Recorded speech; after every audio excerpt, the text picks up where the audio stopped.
السلام عليك يا أبا عبد الله السلام عليك يا ابن رسول الله أعوذ بالله من الشيطان اللعين الرجيم بسم الله الرحمن الرحيم الحمد لله رب العالمين والصلاة والسلام على أشرف الأنبياء والمرسلين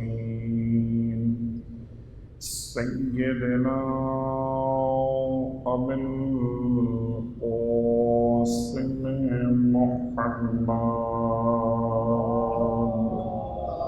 اللهم صل على وعلى أهل بيته الطيبين الطاهرين واللعنة الدائمة على أعدائهم أجمعين أما بعد فقد قال الله تبارك وتعالى في كلامه الحميد وفرقانه المجيد قوله الحق وهو أصدق القائلين بسم الله الرحمن الرحيم الرحمن علم القرآن خلق الإنسان علمه البيان صلوات پڑھ لیں محمد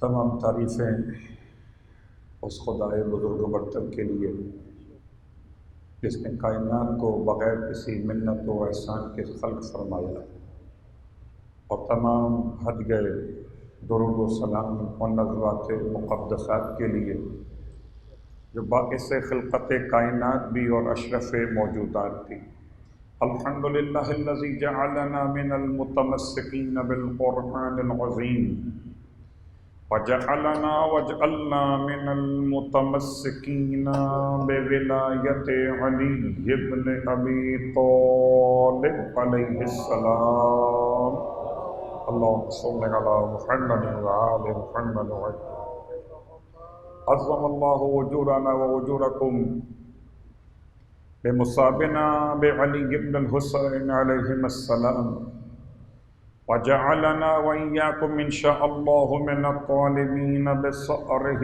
مع وليه الإمام المهدي من آل محمد عليهم السلام اللهم صل على محمد اما بعد شکر پروردگار سید سجاد آج کی مجلس میں ہمارے اور آپ کے نام کا انتخاب ہو گیا ہر ایک دن الگ انتخاب ہے ہر ایک دن الگ توفیق ہے ہر ایک دن الگ انداز عبادت ہے اور ہر ایک دن الگ عطائے معرفت ہے بس دعا یہ کرتے رہیے کہ ہر آنے والا دن گزرے ہوئے دن سے بہتر ہو برابر بھی نہ ہو صلوات پڑھیں محمد و آل محمد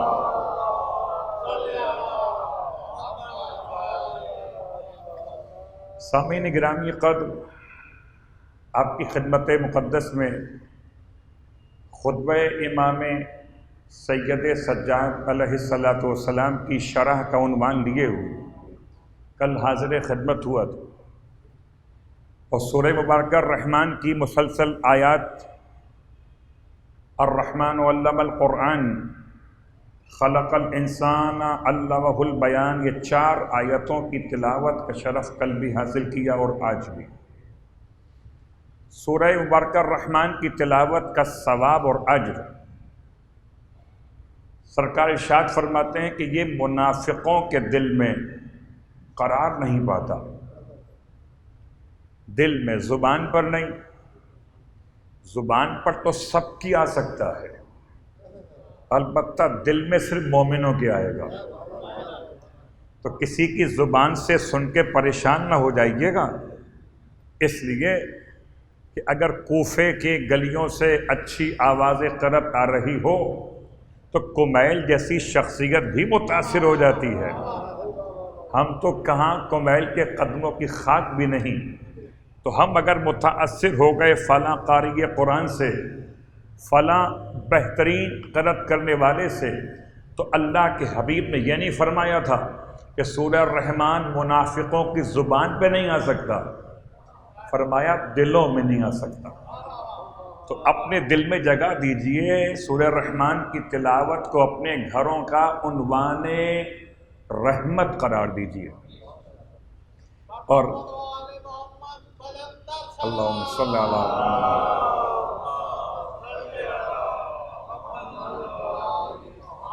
آپ فرماتے ہیں پروردگار عالم سورہ الرحمن کو قیامت کے دن ایک انسانی شکل میں اس طرح سے لے کر آئے گا، پھر اس سے سوال ہوگا تم بتاؤ کہ تمہارا کس کس نے حق ادا کیا۔ سورہ الرحمن جس پر ہاتھ رکھتا جائے گا وہ تمام کے تمام خدا کی بارگاہ سے شفاعت کا اختیار لیتے جائیں گے۔ تو سورہ الرحمن کو اپنا دوست بنائیے، اپنے گھروں میں تلاوت سورہ الرحمن کی برکتیں قائم کیجیے۔ یاد رکھیے گا کہ سورہ الرحمن ہی نہیں بلکہ انسان اپنے ہر عمل کو محسوس کرے تو قیامت میں ایک شکل ہوگی۔ اب جیسا عمل ہوگا ویسی شکل ہوگی۔ عمل اگر کراہیت والا ہوگا تو شکل اچھی تو نہیں ہو سکتی۔ تو قیامت کے میدان میں سورہ الرحمن کا مسئلہ، اور ایک روایت آپ کی خدمت میں مکمل ہو گئی۔ البتہ اگر کوئی چاہتا کہ اپنی دلی مراد پوری کرے، ہو سکتا ہے آپ کے دل میں کوئی مراد ہو، آپ پریشان ہو اس کے لیے، مسئلہ جاب کا، روزگار کا، مسئلہ کاروبار کی ترقی کا، برکت کا، مسئلہ گھر میں کسی بیمار کی شفا یابی کا، مسئلہ اس کے علاوہ اور کوئی بھی ہو، اگر آپ اپنی دلی مراد چاہتے ہیں تو 11 مرتبہ سورہ رحمان کی تلاوت کر کے دعا مانگے۔ 11 مرتبہ آپ کریں گے، 12ویں کی دعا آپ کو مل جائے گی۔ صلوات پڑھیں محمد و آل محمد۔ یاد رکھیں، کوئی بھی دعا بغیر امام زمان کے خدا کی بارگاہ میں جاتی نہیں ہے۔ جس دعا کو امام زمان آگے نہ بڑھائیں، ٹھیک ہے، عموم اور رزق ہونا وہ اور بات ہے، اللہ سب کا مالک ہے، چاہے کوئی امام کو مانے یا نہ مانے، مگر ہر وہ دعا جو مومن کی دعا ہو اور ایمان سے متعلق ہو، آخرت سے متعلق ہو، دنیا میں مومن کی کامیابی سے متعلق ہو، تو امام زمان علیہ السلام کی برکتوں سے قبول ہوتی ہے۔ اس اعتبار سے سورہ الرحمن کے ابتدائی 4 آیتوں سے کل ہم وہاں تک پہنچے تھے کہ جو خطبہ میں آپ کی خدمت میں تلاوت کر رہا تھا، اور کل آپ کو چھوڑ کے گیا تھا لفظ اول پر، اور آپ سے وعدہ کیا تھا کہ اول کو مزید بیان کریں گے۔ خطبہ پڑھ رہا ہوں کتاب بحار الانوار سے، اور اسی الفاظ کو آپ تلاش کر سکتے ہیں کتاب نفس المحموم کے اندر۔ فرمایا مولا نے وَالْأَوَّلُ الَّذِي لَا أَوَّلَ لِأَوَّلِيَّتِهِ، اور اس جملے کو سمجھانے کے لیے سورہ مبارکہ الحدید کی آیت نمبر 3، سورہ الحدید آیت نمبر 3، هُوَ الْأَوَّلُ وَالْآخِرُ وَالظَّاهِرُ وَالْبَاطِنُ، یہ 4 صفات بیان کر کے وَكَانَ اللَّهُ بِكُلِّ شَيْءٍ عَلِيمًا، تو 5 صفات ایک آیت میں بیان ہوئی سورہ الحدید کی آیت نمبر 3 کے اندر۔ خدا کا بڑا انداز ہے، نمبر 3 ہو تب بھی 5 صفات رکھی گئی۔ آیت نمبر 3 صفات 5، اس میں ایک اول، خدا اول ہے، خدا آخر ہے، خدا ظاہر ہے، خدا باطن ہے۔ ان چاروں صفات کا ترجمہ خطبہ نمبر 94 مولائے کائنات علی ابن ابی طالب علیہ الصلوۃ والسلام۔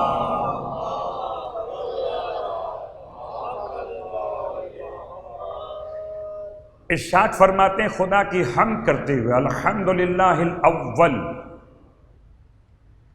فلا شیء قبلہ والآخر فلا شیء بعدہ والظاہر فلا شیء فوقہ والباطن فلا شیء دونہ۔ 4 جملے قرآن مجید سے سورہ الحدید میں اور وارث قرآن خطبہ نمبر 94 نہج البلاغہ کے اندر امام نے خدا کے اول ہونے کو بیان کیا۔ یاد رکھیے مولا کائنات علی ابن ابی طالب علیہ الصلوۃ والسلام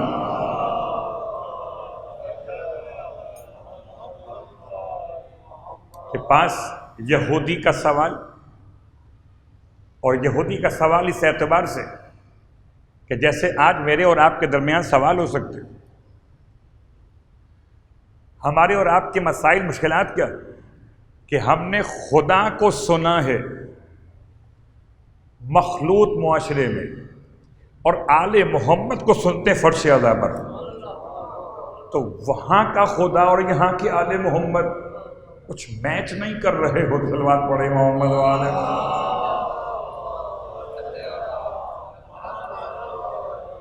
اگر ہم نے خدا کو سنا ہوتا مولا کی زبان سے، اللہ اکبر، ہم نے سنا مولا کو خدا کی زبان سے،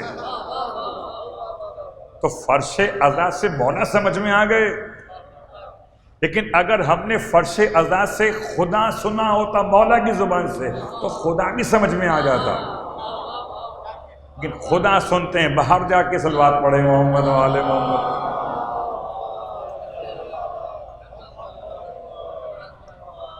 تو بغیر مشکل الفاظ کے استعمال کیے ہوئے مولا کے خطبے سے میں نے 4 جملے لیے، چوتھے امام کے خطبے کی وضاحت کو مکمل کرنے کے لیے۔ ایک لفظ اول ہے، ایک ہے الاول، پہلا، ایک خاص پہلا، ایک پہلوں میں پہلا، ایک ایسا پہلا جس سے پہلے کوئی پہلا نہ ہو۔ بہت غور کیجیے گا، ہر ایک کو آپ نمبر 1 کہہ سکتے ہیں، اگر نمبر 1 کبھی ہوتا ہے نمبر 2 کے مقابلے پر، کہ وہ 2 ہے تو یہ 1، اور جہاں مقابلہ ہو تو وہاں خدائی نہیں ہوتی۔ جہاں مقابلہ ہو وہاں خدائی نہیں ہوتی۔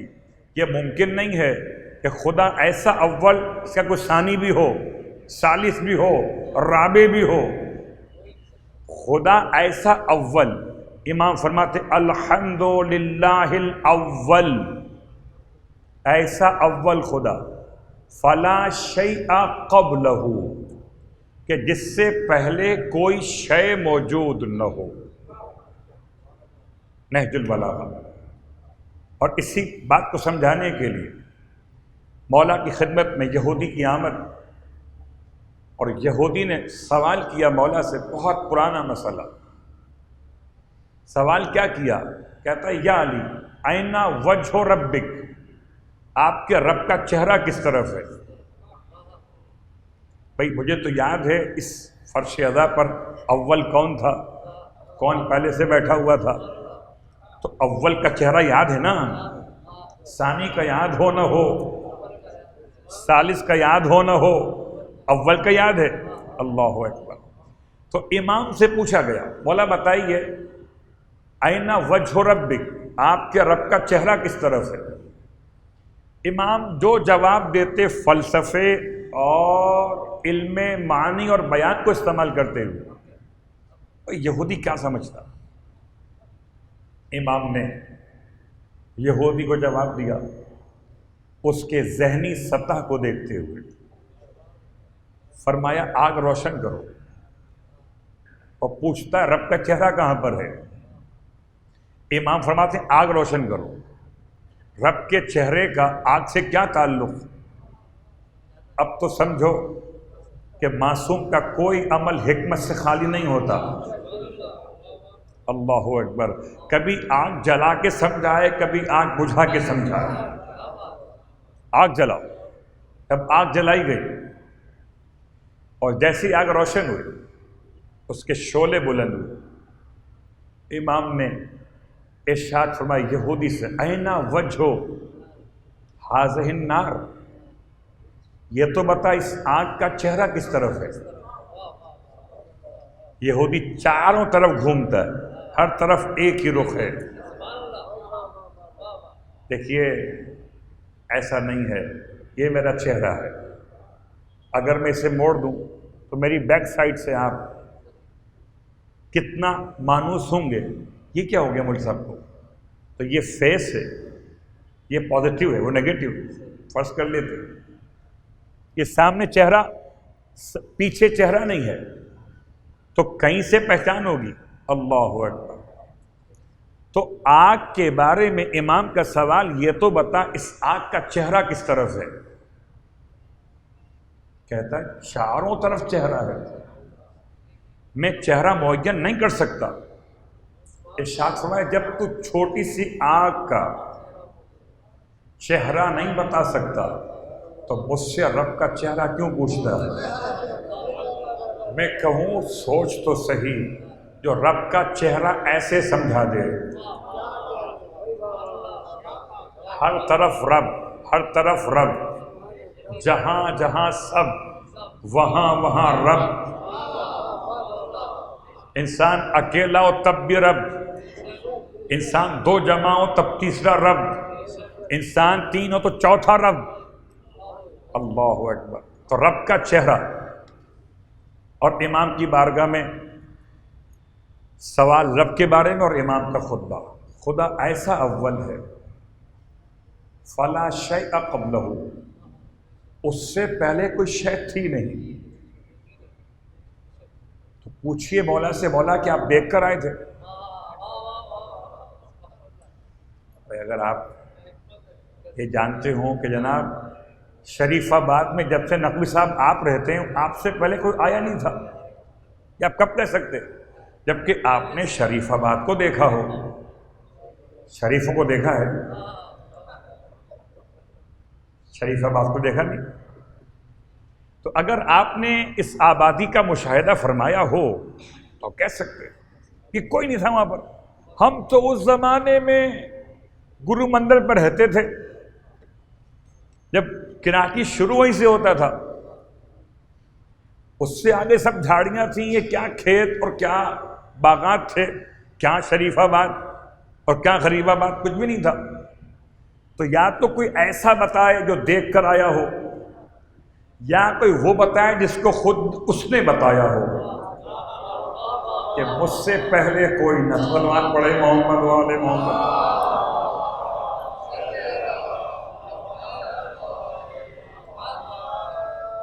الحمدللہ الاول، اور بس میں اشارہ کر رہا ہوں اول کہہ کر کہ امام نے اس اول کو، دیکھیے اگر آپ صرف خدا کو اول کہیں گے تو ہو سکتا ہے کوئی اور بھی کہے ہم بھی اول ہیں۔ خدا کیسا اول؟ فلا شیء قبلہ، اس سے پہلے کوئی شے موجود نہیں تھی۔ والآخر، خدا آخر بھی ہے۔ فلا شیء بعدہ، یہ کوئی شے اس کے بعد نہیں ہے، اس کی ابتدا۔ اب سوال یہودی کا، متی ربک، آپ کا رب کب سے؟ فرمایا لفظ کب نہ تھا، جب بھی رب تھا۔ تو لفظ کب اردو میں کاف اور بے کب، عربی میں میم اور تے اور کھڑا الف متا۔ تو متا میں میم نہ تھا مگر رب تھا، کب کا کاف نہ تھا مگر رب تھا۔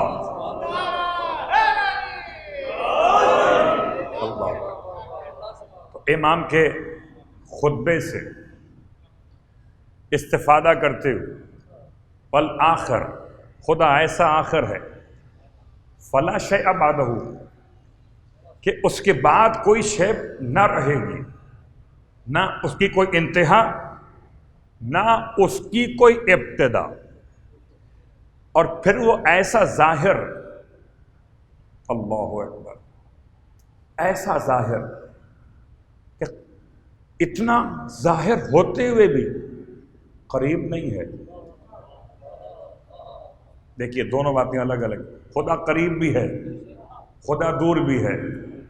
خدا قریب کتنا کہ شرک حیات دور ہے، خدا قریب ہے۔ خدا دور کتنا کہ تم سمجھے ابو ذر کو نہیں اب تک، تو کیا مولائے ابو ذر سمجھو گے؟ تم ابھی تک قمبر نہیں سمجھے تو آقائے قمبر کیا سمجھو گے؟ جب قمبر سمجھو تو آقا سمجھو، آقا سمجھو تو آقا کا آقا سمجھو، اور جب آقا کا آقا سمجھو تب آقاؤں کا رب سمجھو۔ نہ تو اتنی گنجائش حیات ہے، نہ اتنی صلاحیت فکر۔ الوات پڑھے محمد والے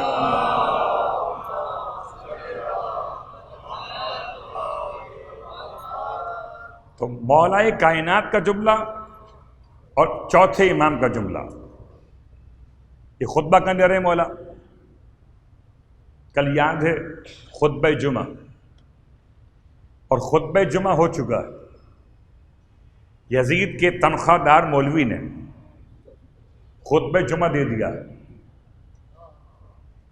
اور اس خطبہ جمعہ کے بعد ہونا تو چاہیے تو نماز شروع ہو جائے، لیکن امام نے خطیب کی کر دی سرزنش، اور پھر امام نے لکڑیوں کے پنجرے پر آنے کے لیے اجازت، اور اجازت لے کر پھر امام نے خطبہ شروع کیا۔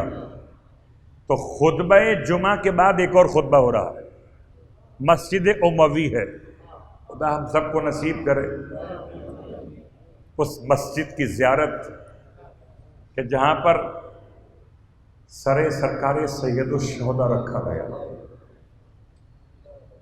چوتھے امام نے خطبہ کہاں پر دیا؟ لکڑیوں کے پنجرے پر دیا۔ بعض لوگ کہتے ہیں وہ جو باہر صحن میں 2 مقامات بنے ہوئے وہاں خطبہ دیا، نہیں، ایسا نہیں۔ امام نے خطبہ دیا ہے لکڑیوں کے پنجرے پر۔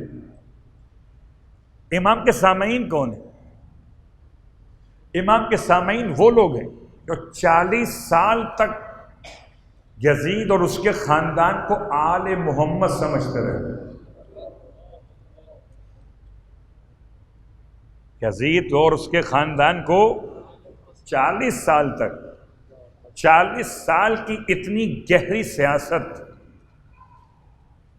اور اس سیاست کو توڑنے کے لیے امام کا ایک خطبہ، اللہ اکبر، کمال نہیں تو اور کیا ہے کہ خدا نے ساری طاقتیں سلب کر لی۔ یزید 23 ملکوں کی بادشاہت کے بعد بھی سید سجاد کو بولنے سے نہ روک سکا۔ اللہ اکبر، نہ کوئی ذوالفقار علی کو روک سکا تھا، نہ کوئی لسان سجاد کو روک سکا۔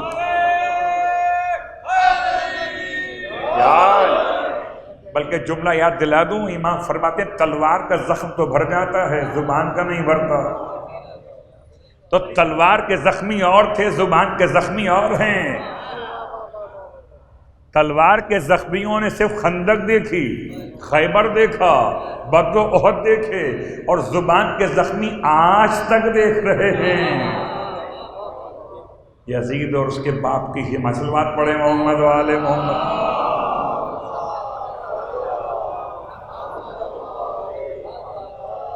امام فرماتے ہیں والاول، یہ چوتھے امام کے الفاظ، الذی لا اول لاولیتہ، سامنے مجمع، اس کی صلاحیت فکر اور امام کا انداز خطاب، فصاحت و بلاغت۔ اور خطیب کے لیے ضروری ہے کہ پیاسا نہ ہو۔ دیکھیے میں اگر اپنا یہ آخری بٹن بند کر لوں اور اگر یہ مناسب نہ ہو، تنگ ہو لباس یہاں سے، تو گلا گھٹنے لگے، بولنے میں آسانی پیدا نہیں ہوگی، ہاتھوں میں ہتھکڑیاں ہوں، پیروں میں بیڑیاں ہوں، اور اس کے بعد بھی خطبے کے الفاظ بتا رہے ہو۔ اب تو دیکھو اتنے مصائب اٹھا کر جو خدا کی توحید بیان کرے، وہ اس محمد کا لخت جگر جسے تم ایک بخار میں ہذیان کا الزام لگا گئے۔ آپ کا خطبہ بازار کوفہ میں الگ اور دربار شام میں الگ۔ غور کیجیے گا، امام نے دربار کوفہ میں خطبہ نہیں دیا۔ کیوں نہیں دیا؟ کل کی بات یاد ہے، دربار کوفہ میں کچھ لوگ کھڑے ہو گئے تھے جنہوں نے عبید اللہ ابن زیاد کو ٹوک دیا، امام نے خطبہ نہیں دیا۔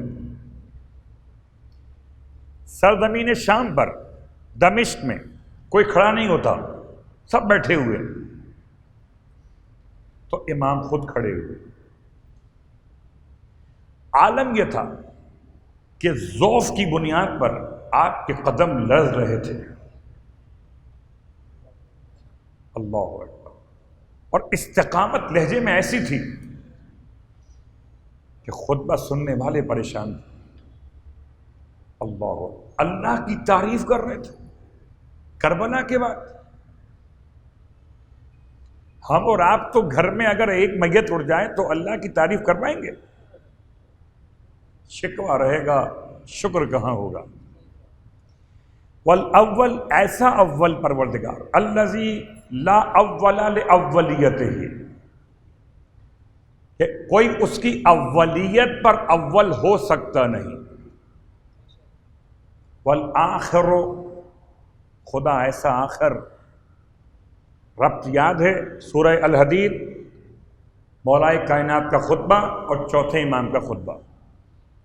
اول، خدا اول۔ کیسا اول؟ اس سے پہلے کوئی اول موجود نہیں ہے۔ خدا آخر، الذی لا مؤخر لآخریتہ، ایسا آخر ہے کہ اس کی آخریت کے بعد کوئی مؤخر نہیں ہے، کوئی اس کے بعد نہیں ہے۔ والباقی بعد فناء الخلق، اور خدا وہ ہے جو باقی رہے گا خلق کے فنا ہو جانے کے بعد بھی۔ اللہ کا تیسرا نام دیا مولا نے، اور ترتیب کے لحاظ سے چوتھا بنے گا، الدائم، الاول، الآخر، الباقی۔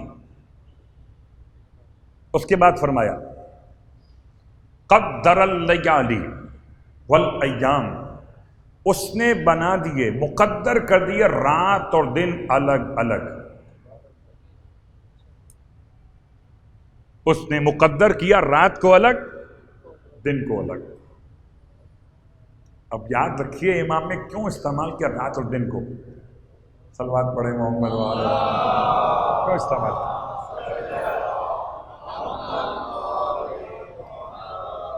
اس سے مراد کیا امام بھی بتانا چاہتے ہیں کہ دن اور رات یہ دو الگ الگ زمانے ہوتے ہیں؟ نہیں۔ کیا اتنے بڑے مجمع سے امام کا خطاب اس معنی میں ہوگا کہ دن اور رات؟ تو یہ تو بچہ بھی جانتا ہے۔ امام کا الفاظ کا ایک ظاہر ہے، ایک باطن ہے۔ ظاہر، دن کا مطلب دن اور رات کا مطلب رات۔ باطن، اردو کا محاورہ پہلے پڑھ دیتا ہوں، جملہ آپ نے بہت دفعہ سنا ہے، پڑھا بھی ہوگا، محاورہ ہے، کبھی کے دن بڑھے کبھی کی راتیں۔ یہ موسم کا بیان ہے، یہ حالات کا، حالات۔ تو قدر اللیالی والایام، خدا نے مقدر کیا رات کو بھی اور دن کو بھی۔ آج اقتدار کے مسند پر بیٹھ کر نہ سمجھ کہ تیرا دن ہمیشہ رہے گا۔ وہ جو رات کو لانے والا ہے اس نے رات مقدر کی ہے، تو کسی کی رات ہو، کسی کا دن ہو، کسی کا دن ہو، کسی کی رات ہو۔ اللہ اکبر.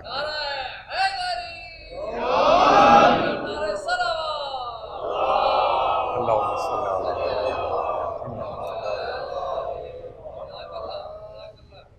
دن اور رات کے فرق کو ایمان نے سمجھایا. اور میں سوچتا ہوں کہ قدرا خدا نے مقدر کیا. کیا کمال ہے کہ رات شروع ہو چکی تھی، اسے کہتے ہیں صاحب تقدیر کا ولی، کہ جو رات کو پلٹا کے دن کو واپس لے آئے. ورنہ رات تو شروع ہو چکی تھی. اور قسم کھائی ہے ام سلمہ نے، قسم بخدا واللہ غربت، مغرب ہو چکی تھی، بعد ما طلعت، پھر اس کے بعد سورج واپس نکل آیا. نکلتا ہمیشہ مشرق سے تھا اور ڈوبتا ہمیشہ مغرب میں تھا. عجیب بات ہوئی، مغرب سے نکلا، مغرب میں ڈوب گیا. علی چاہے تو نکلے مغرب سے اور مغرب میں ڈوب جائے. جس کا علی مشرق کا محتاج نہیں، اس کا رب محتاج ہوگا.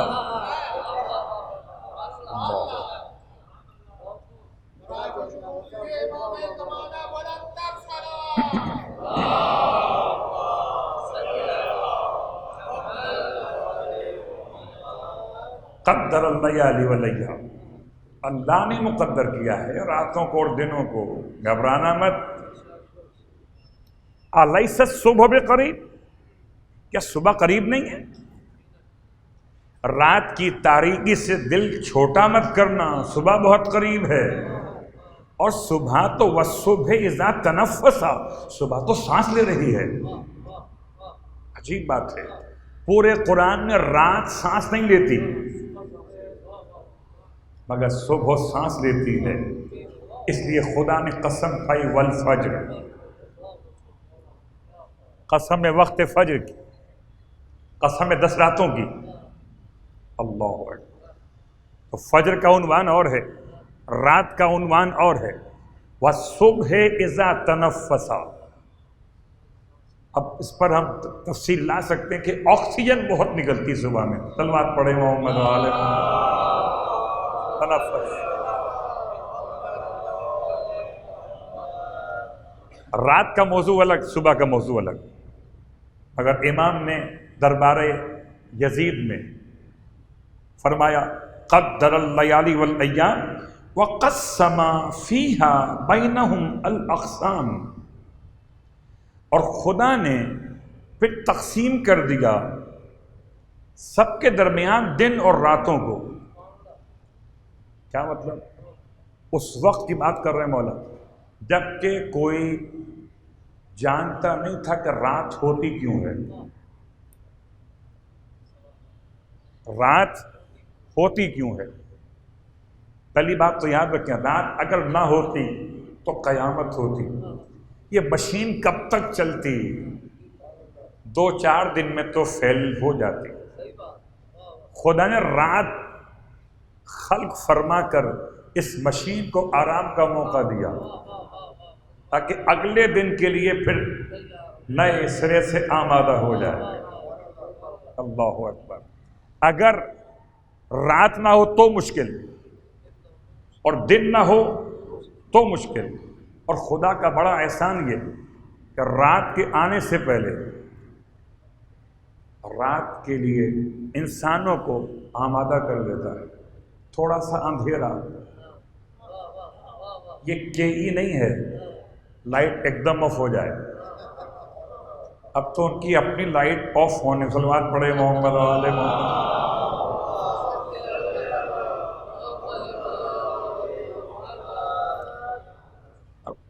مغرب کا وقت کیا ہے؟ کہ انسان کی آنکھوں کو اندھیرے سے مانوس کرنا. صبح فجر کے بعد کا وقت کیا ہے؟ کہ انسان کی آنکھوں کو روشنی سے مانوس کرنا. نہ ایک دم دن آتا نہ ایک دم رات آتی ہے. تو امام نے اس وقت ارشاد فرمایا اللہ نے تقسیم کر دیا ہے دن اور رات کو انسانوں میں الگ الگ. اور یہ سوال امام محمد باقر علیہ السلام سے کیا گیا۔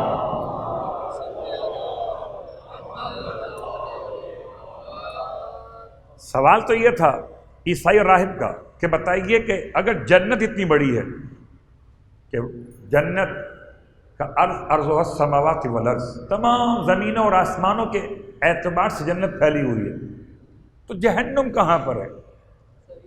امام نے جہنم تو کیا بتایا، اس کو اس کے ذہن کے لحاظ سے سمجھایا۔ جو پانچویں امام کے دور تک عیسائی راہب کا علم کتنا کم تھا، غور کیجئے گا، عیسائی راہب کا علم اتنا کم ہے، امام فرماتے ہیں یہ بتا جب رات آتی ہے تو دن کہاں جاتا ہے، اور جب دن آتا ہے تو رات کہاں جاتی ہے؟ راہب نے بے چارگی کا اظہار کرتے ہوئے کہا اللہ کے علم میں، اور میں جیسے یہ اللہ کے علم میں ہے ویسے وہ بھی اللہ کے علم میں کہ جہنم کہاں ہے۔ اب کہتے ہیں ہم بتائیں جہنم کہاں پر، جہاں بغض علی وہاں جہنم، جہاں حب علی وہاں جنت، صلوات پڑھے محمد والے۔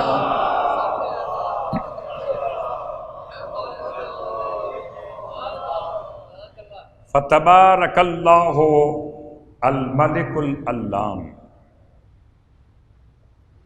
امام کے حمد و ثنا کا آخری جملہ، اس کے بعد سے فضائل شروع ہوں گے۔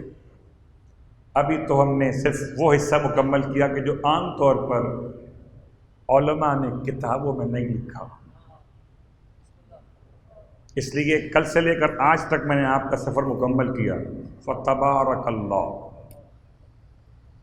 یہ لفظ کتنا حسین ہے، سورہ مبارکہ ملک، تبارک الذی بیدہ الملک، بابرکت ہے وہ ذات جس کے قبضہ قدرت میں ملک۔ اور امام فتبارک اللہ الملک، بس بابرکت ہے اللہ کی ذات جو ہے بادشاہ۔ بس ایک جملہ آپ کی خدمت میں یاد دہانی کے طور پر، برکت کے معنی کیا ہے؟ برکت کے معنی ہے مال میں برکت، برکت کے معنی رزق میں برکت، برکت کے معنی وقت میں برکت۔ برکت کے معنی کیا؟ تو برکت کے اصل معنی ہے کہ جب عرب کے لوگ کسی اونٹ کو بٹھاتے تھے اور وہ اونٹ اپنی دونوں اگلی ٹانگیں موڑ کر، گھٹنوں کو موڑ کر جب بیٹھتا تھا تو سینہ زمین سے لگاتا تھا، تب جا کر اس پر کجاوا یا امہاری کو رکھتے تھے۔ اس کو کہتے ہیں برکت البعیر، اونٹ کے بیٹھنے کا انداز برکت۔ علماء کہاں سے لے آئے؟ ہم تو قرآن پڑھ رہے تھے، آپ اونٹ کیوں لے آئے؟ ارے جب کوئی اونٹ نہیں آ سکتی ہے تو اونٹ بھی آ سکتا ہے۔ بات تو ہے کس کے مقابلے میں، صلوات پڑھے محمد والے محمد۔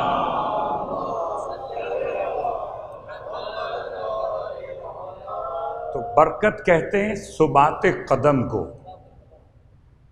برکت کہتے ہیں استقامت کو، برکت کہتے ہیں پائیداری کو۔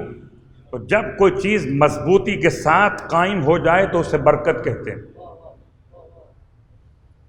اس میں گرنے کا خوف نہ ہو، زوال کی پریشانی نہ ہو، ضائع ہو جانے کا اندیشہ نہ ہو، اسے برکت کہتے ہیں۔ فتبارک اللہ الملک، آخری جملہ مولا کا العلام۔ ہم تو اپنے درمیان لوگوں کو علامہ کہتے ہیں، اور امام نے خدا کو علام کہا ہے۔ چلیے جملہ یاد دلا دوں کہ قرآن نے تو خدا کو مولانا بھی کہا ہے۔ کیا مطلب؟ سورہ مبارکہ البقرہ آخری آیت پڑھیے گا، جو کہ سرکار ختمیہ مرتبہ صلی اللہ علیہ وسلم آپ کی دعا ہے. ربنا لا تؤاخذنا ان نسینا او اخطأنا ربنا ولا تحمل علینا اسرا كما حملته على الذين من قبلنا ربنا ولا تحملنا ما لا طاقة لنا به واعف عنا واغفر لنا وارحمنا. اب کیا ہے؟ انت مولانا، لفظ مولانا، انت مولانا، تو ہمارا کیا ہے؟ مولانا ہے. کیونکہ اردو میں استعمال کرتے ہیں اس لفظ کو پورا ملا کر مولانا. عربی کے لحاظ سے یہ دو الگ الگ کلمے ہیں، مولا الگ، نا الگ. نا اگر شروع میں لے آؤ تو مولا کی نفی ہو گئی، اور آخر میں لے آؤ تو نسبت ہو گئی. ہمارا مولا، تو ہر کس و ناکس کو مت کہنا مولانا. ہمارا ایک ہے اللہ مولانا، ایک ہے رسول اللہ مولانا، اور تیسرا ہے علی مولانا. باقی کوئی مولانا نہیں.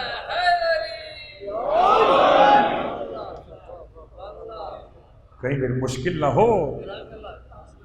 کہاں لا کر روک دیا؟ میں صلوات پڑھے محمد وآل محمد.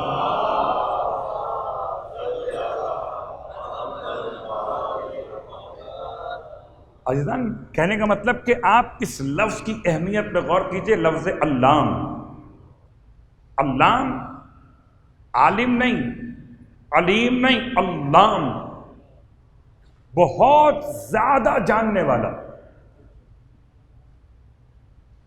اور لفظ علامہ پر جملہ آپ کی خدمت میں عرض کر دوں.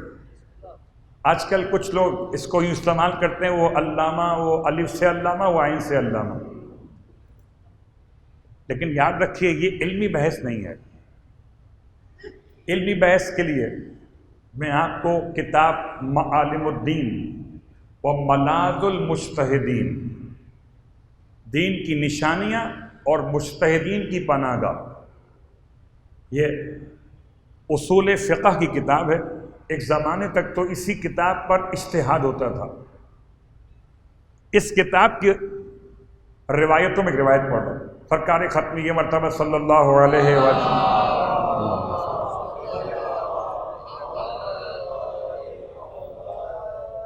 مقام سے گزر رہے تھے. اللہ کے حبیب، آپ نے مشاہدہ فرمایا کچھ لوگ جمع ہیں کسی شخص کے قریب چاروں طرف سے. پوچھا اللہ کے رسول نے یہ کیا ہو رہا ہے؟ لوگوں نے کہا یا رسول اللہ ھذا علامہ، یہ شخص علامہ ہے. کیا مطلب علامہ ہے؟ تم کیا کہنا چاہتے ہو علامہ ہے؟ گویا یہ لفظ علامہ اس زمانے سے مستعمل ہے. یہ کس معنی میں علامہ ہے؟ کہ یہ عرب کے قصے خوب جانتا ہے، جو قصے کہانیاں سنائے اسے عرب کے جوہلا علامہ کہتے تھے. اللہ اکبر، عرب کے جوہلا. خیال کیجئے گا ہماری بحث شخصیات پہ نہیں ہو رہی، الفاظ پہ ہو رہی. شخصیت کردار کے لحاظ سے، علم کے لحاظ سے کبھی قابل احترام، کبھی قابل وضاحت، کبھی قابل اصلاح. بات واضح ہوگی. ہم شخصیات کی بات نہیں کیا کرتے. اس نے کہا یہ علامہ. اللہ کے رسول فرمایا علامہ کیا ہوتا ہے؟ کہ یہ خوب سناتا ہے قصے کہانیاں، اب جانتا ہے کہ اس قبیلے میں کیا ہوا، اس میں کیا ہوا، اس میں کیا ہوا، اس میں کیا ہوا. فرمایا یہ ایسا علم ہے کہ اگر کسی کو معلوم نہ ہو تو اس کا نقصان نہیں ہوتا، اور اگر یہ باتیں معلوم ہو جائیں تو فائدہ نہیں ہوتا کوئی. پھر اللہ کے رسول نے علم کو مخصوص کیا 3 حصوں میں. علم یا کسی آیت محکمہ کا جاننا، ہر آیت کا نہیں، آیات متشابہات بھی تو ہیں. جس پر بہت کھیلا جاتا ہے قبلہ، فرمایا آیت محکمہ کا جاننا یا علم کسی فریضہ عادلہ کا جاننا، ایسے واجب کا جاننا کہ جو متوازن ہو، یا اپنی معیشت کے معاملات کو جاننا، بعض روایات میں یا مصائب پر صبر کو اختیار کر لینا. یہ تین بات، ایک معیشت، ایک سنت، ایک واجب، ایک قرآن، ایک حدیث، ایک رزق. اس کا علم. لفظ علام بہت غور کیجیے گا، کسی اور روایت میں مولائے کائنات علی ابن ابی طالب علیہ السلام کے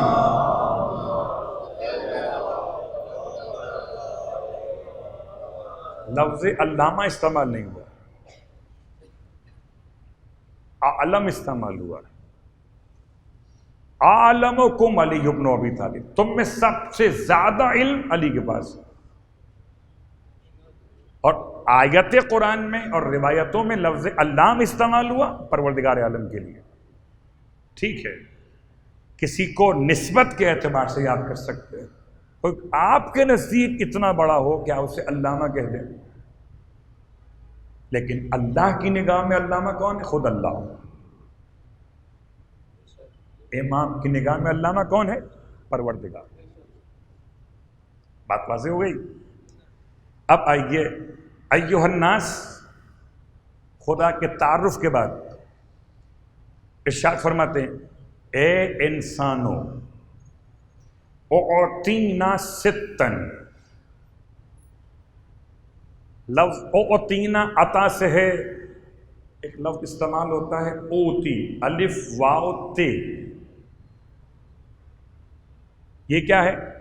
مثال سورہ الحشر میں ما آتاکم الرسول، آتا توئیں سے نہیں ہے، تے سے. آتاکم الرسول، جو رسول تمہیں دے دے لے لو. ایک ہے وہ جو دے دے، ایک وہ جو عطا کر دے. تو عطا اور ہے، عطا اور ہے. الف تے یہ عطا اور ہے، عین توئیں یہ عطا اور ہے. تمہیں فرق کیا ہے؟ فرق یہ ہے ایک میں آپ کو دیا گیا، ایک میں مالک بنا دیا گیا. امام فصاحت و بلاغت کے پروردگار اللہ اکبر، جو فصاحت کو پالے اور پرورش کرے، جو بلاغت کا مالک ہو، امام سجاد علیہ السلام فرمایا اوتینا ستن. سیغہ مجہول کا استعمال کے بارے میں کہ ہم کو عطا کیا گیا ہے، مجھ کو نہیں. کچھ تو خیال کیجئے، صیغہ جمع کا استعمال ہے، ایک محمد نہیں ہے. ہم کو، جیسے آیہ تطہیر میں صیغہ جمع انما یرید اللہ لیذھب عنکم الرجس اہل البیت ویطہرکم، تم سب. ایسے یہاں پر اعطینا ستن، 6 چیزیں. کتنی؟ 6. وفضلنا بسبع، تو 6 چیزیں تو ہمیں عطا کر دی گئیں. یعنی اب اگر کسی کو ان 6 چیزوں میں سے کوئی چیز چاہیے ہو تو ہم سے ملے گی بس. بھائی وزارتیں بڑھ رہی ہیں نا. اب کوئی کہے کہ وزیر کس کو بنایا؟ کیا علی زیدی کو بنایا؟ اب علی زیدی چاہیں گے تو فیری سروس چلے گی یہاں سے زائرین کے لیے. اب چاہے کیبنٹ میں کتنی مخالفت کیوں نہ ہو، اگر ایک علی بھی آ گیا تو چلو نام کا ہی صحیح سلوات پڑھے محمد والے محمد.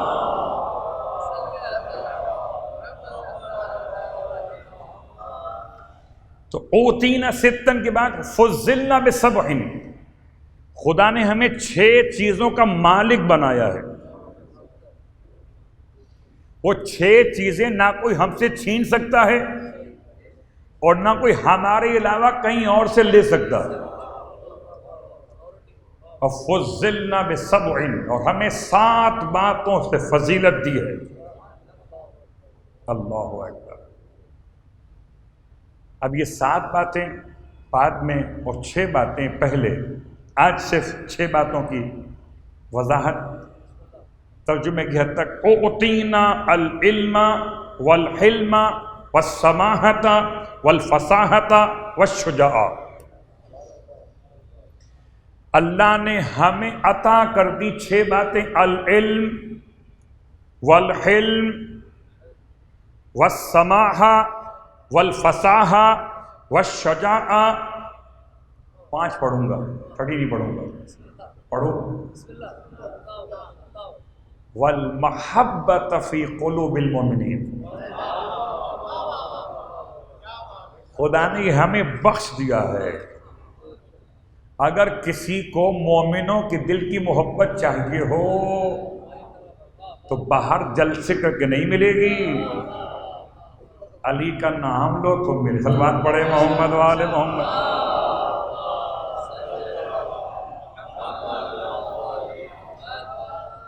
یہ 6 باتیں آج سے ان کا ترجمہ کر دیتا ہوں، باقی باتیں انشاءاللہ آہستہ آہستہ کل آئیں گی. اور امام کی بارگاہ سے ایک علم فرماتے ہمیں علم بخش دیا گیا. اب اس پر سوالات بہت سارے آ سکتے ہیں. اگر علم آل محمد کو بخش دیا گیا تو دنیا میں کیا ہے؟ اس کو علم نہیں کہیں گے.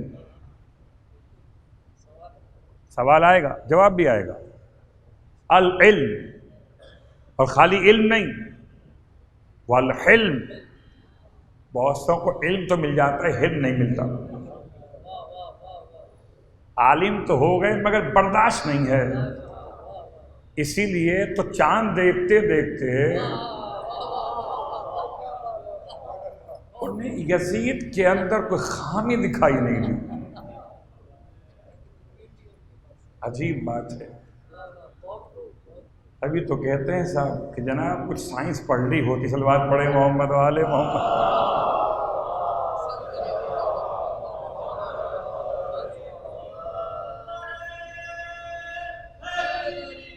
یار کسی سر پھرے ہوئے کو مولا حسین کا وضو دکھائی نہیں دے رہا. عجیب زبان درازی کا زمانہ آ گیا.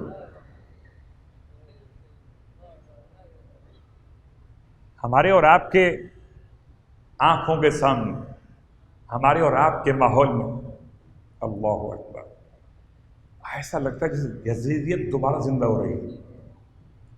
العلم والحلم. علم ہو، حلم نہ ہو. علم بھی ہماری عطا اور حلم بھی ہماری عطا. کیا حلم تھا شخصیات آل محمد میں. والسماحت. سماحت کسے کہتے ہیں؟ سماحت کا ایک ترجمہ مروت، ایک ترجمہ جمع مردی، اور ایک ترجمہ ہے سخاوت. اور یہ تینوں ملا تو بات ایک ہی ہوتی ہے. سخاوت، جمع مردی اور مروت، تینوں کے رخ الگ الگ مگر مفہوم ایک ہی ہے. تو خدا نے سخاوت ہمیں بخش دی ہے. ہمارے علاوہ کوئی سخی ہو نہیں سکتا. اگر کسی کو سخی بننا ہو تو ہم سے سخاوت لے جائے گا، سخی بنے گا. جب کوئی سخی نہیں بن سکتا تو غنی کیسے بنے گا؟ ہماری ملکیت ہے، ہماری ملکیت، پراپرٹی. صلوات پڑھے محمد والے.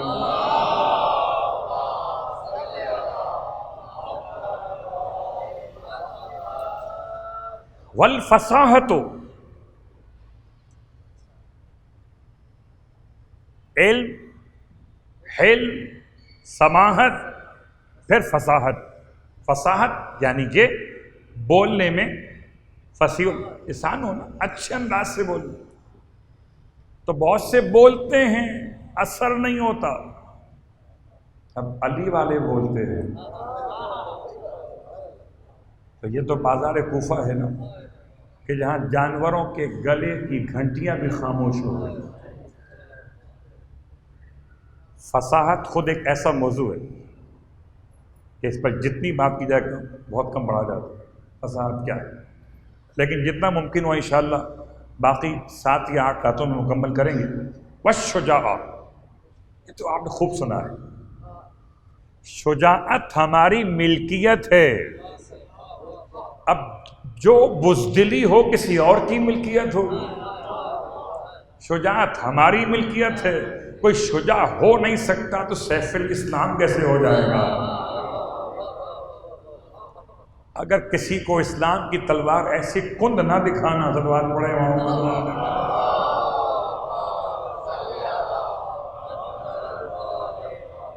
کم از کم اسلام کی تلوار ایسی دکھاؤ، اس میں شجاعت تو ہو۔ اور چھٹی اور آخری بات آج سے میں نے ترجمے کی حد تک مکمل کی، والمحبہ فی قلوب المؤمنین۔ آپ لاکھ کوشش کر لیں، ہم کسی اور کی محبت دل میں لا نہیں سکتے، کہ ہمارے دلوں میں تو محبت اہل بیت کو پروردگار نے اہل بیت کے لیے بیچ دیا ہے، بخش دیا ہے آل محمد کو۔ دو ہی باتیں ہیں، یا تو ہم مومن نہ رہیں تو ان سے محبت کر لیں، یا تو ہم مومن نہ رہیں تو ان سے محبت کر لیں۔ جب تک ہم مومن ہیں تو ہمارے دل میں محبت میراث آل محمد ہے،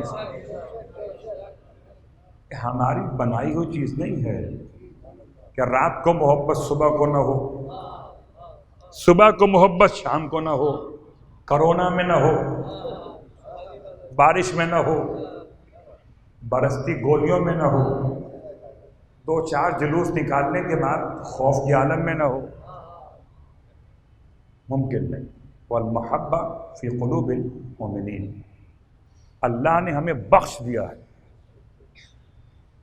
بس آج کی حد تک صرف ترجمے پر ہم نے اکتفا کیا ہے ان 6 چیزوں کی، لیکن کون امام اس کا تذکرہ مسلسل سید سجاد کے نام سے، اور جس کے